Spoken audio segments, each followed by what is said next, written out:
Well, I'm a third generation Marylander, and so the history of this state it runs deep in me. It's where I was born. It was where I came of age here, and I built my career, and it's where I fell in love, and where my wife and I are raising our kids. My paternal grandfather was a soldier, and then came to Maryland and started becoming a postal worker. Went to Howard, became a postal worker, and that was kind of his journey and his first entree into the state of Maryland. My grandfather on my maternal mother's side was a minister who was actually the first one on her side of the family born in this country. The Ku Klux Klan actually ran him and his family out when he was just a toddler, but he eventually came back to the United States, went to an HBCU, and became the first black minister in the history of the Dutch Reformed Church.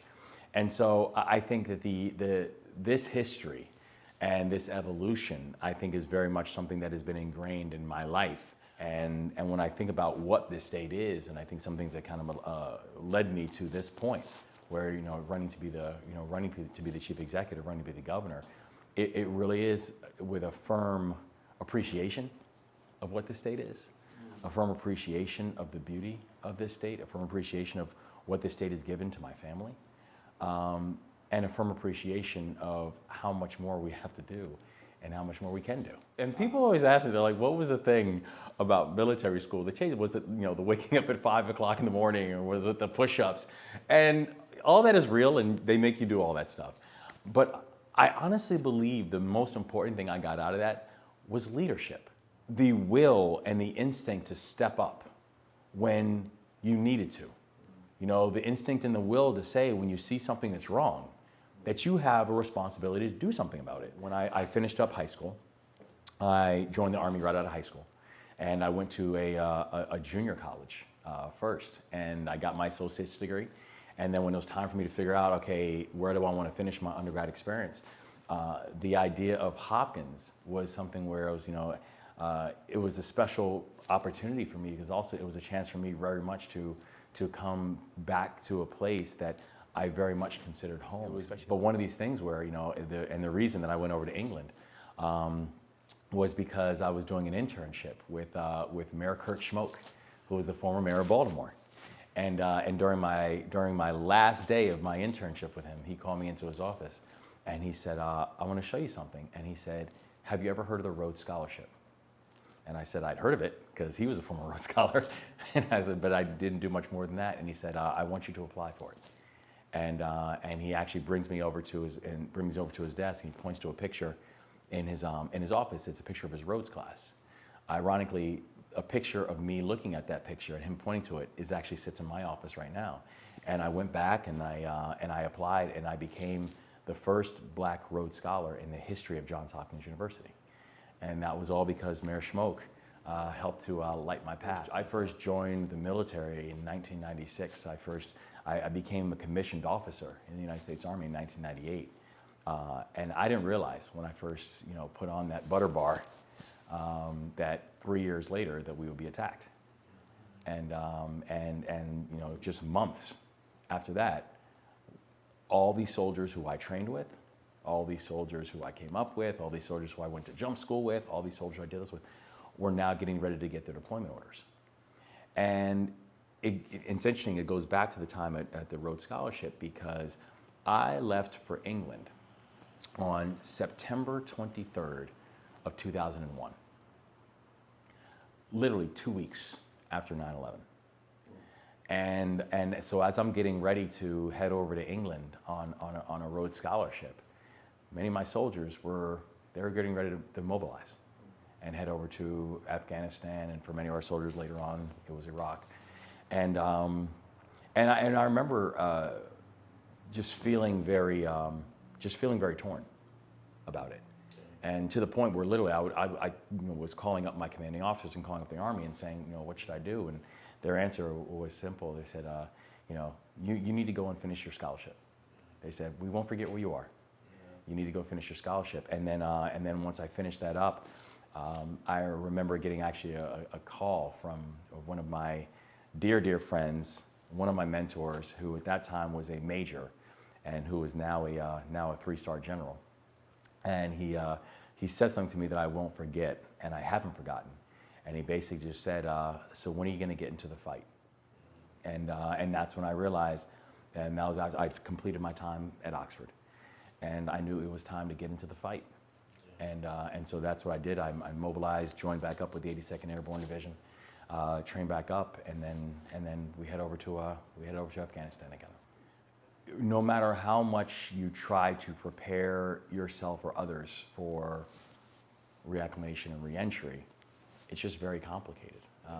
You know, I remember coming back and having, you know, thinking about how I was having issues with lights, for example, when I came back home, and I couldn't understand why lights were such a big deal to me. And then, you know, it really wasn't until continuing to talk to people about it, you realize, well, you were in a place that we had 100% light discipline. There were no white lights, right? Because white lights can be seen from miles away. That's why when when it got dark, you had your little green light or your little red light, and that's all you had, because they couldn't be seen from far away. And so it's little things like that that you're not even sure how to prepare for that. But it was also really the motivation that I got very involved in veterans advocacy issues. And I tell people that I didn't get involved in veterans advocacy issues because I had to. I got involved in veterans advocacy issues because I had to, right? Because I would have soldiers, and when we were in Afghanistan, we got whatever we needed when we needed it.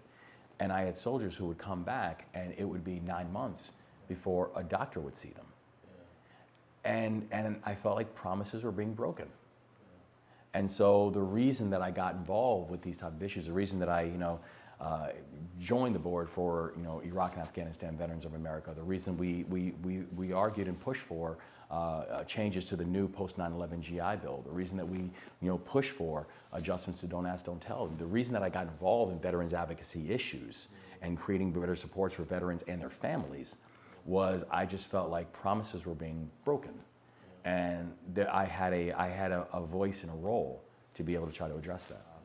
I was probably the most unlikely foundation head because I did not come up through the world of philanthropy, and it was really my mom was the first exposure and experience that I had of it.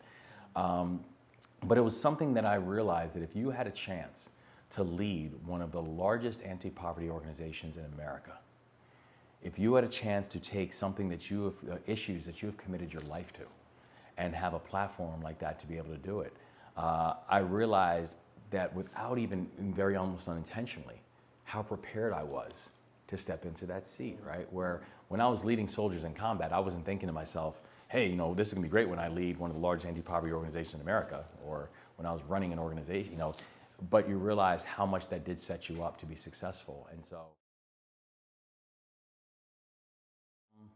for me, I've been involved in these issues for my entire professional career.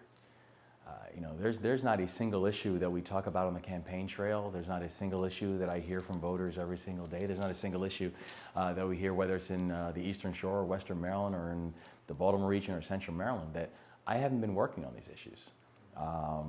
Whether we are talking about addressing the issue of concentrated poverty and child poverty, whether we are talking about issues of housing insecurity or food insecurity or creating economic growth inside of communities or supporting small businesses, I'm proud of the fact that I've in addition to having led soldiers in combat and in crisis situations, and also being a small business owner, a successful small business owner in the state, where we had where the business did pretty well and had a successful exit.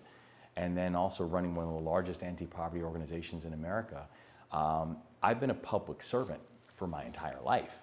I haven't been a politician, but I've been a public servant on all of these issues for my entire career, and I've led. I've been a chief executive in multiple different spans of the private sector, of the nonprofit sector, and I actually think that when you think about what is going to be required in this moment from the governor, when you think about what's going to be required in this moment from the executive branch, what's going to be required in this moment from our state, these are not issues that are new to me. And I've had a chance to work with members of the Maryland General Assembly on everything from the blueprint for Maryland's future to creating processes for fair appraisal value in historically redlined neighborhoods. These issues are not new. And so when I think about this moment right now, I actually think that myself and you know, in teaming up with my running mate, former delegate Aruna Miller, our ticket and our team is actually uniquely qualified in this moment to be able to run on day one. We're actually the only ticket in this field that has led in the executive branch of government, the legislative branch of government, in the business sector, the private sector, in the nonprofit sector, and in the military. And what is going to be asked of the next governor, right? The next governor and the next governor and lieutenant governor need to put together a bold vision, need to work across sectors to be able to actually accomplish it, need to be able to work across the aisle to be able to accomplish it, to build a broad tent, and to make sure that you have a history of getting big things done. I will put my executive record and I'll put my executive leadership against anybody else inside this field. And the thing that I think a lot of people have taken notice to is when you're looking how this field is being composed right now. So for example, we've received more endorsements from members of the Maryland General Assembly than any campaign. And that includes, we've received, you know, the endorsement of sitting county executive. The former governor endorsed our campaign. 2 former party state chairs endorsed our campaign. And they're not endorsing their campaign because they think I'm a nice guy, right? They're endorsing our campaign because they've seen us work. They're endorsing our campaign because we've worked with them for years. They're endorsing our campaign because when they think about what kind of partner am I looking for from the governor, what kind of partner am I looking for from the lieutenant governor, they're looking to myself and to Aruna Miller. And they're endorsing our campaign because they've seen the campaign that we've run and they believe we're going to win. I want to make sure that we're creating pathways for economic opportunity for everyone in the state. I want to make sure that we're focusing on work, wages, and wealth. And I want to create pathways for work, wages, and wealth for every single family. And whether you were talking about a school teacher in Princess Anne, or whether you're talking about a waterman, or whether you're talking about a corrections officer, or whether you're talking about a social entrepreneur, we want to create pathways for work, wages, and wealth. And we want to create a state where we're not leaving anybody behind. We have a remarkable state. It's just also just still remarkably inequitable. And I tell you, I learned this in the military. I learned this in our first days when I first joined, where they asked us to live by a mantra, and I did. And that mantra was, leave nobody behind. And Aruna and I want that to be the new mantra for the state of Maryland, where we leave nobody behind. That we are going to grow, but we're going to grow equitably and inclusively. And that's going to incorporate every part of this state is going to have a measure of growth that we're going to try to provide, and we will provide pathways for every single family to be able to benefit from. We have to grow more equitably. None of us should be satisfied with the fact that we have some of the greatest technology companies in the world here in the state of Maryland, and we still have children who don't have access to broadband and Wi-Fi. Right? None of us should be okay with the fact that we have some of the greatest medical institutions in the world. People fly in from around the globe to come get treated in the state of Maryland. And we have people who live down the street from those medical institutions who can't afford to get treated in them. We need to go faster. We as a state need to be more competitive. And we as a state need to be more equitable. And that is not a binary decision. You don't have to choose. You can actually do both. In fact, you need one in order for the other to be real.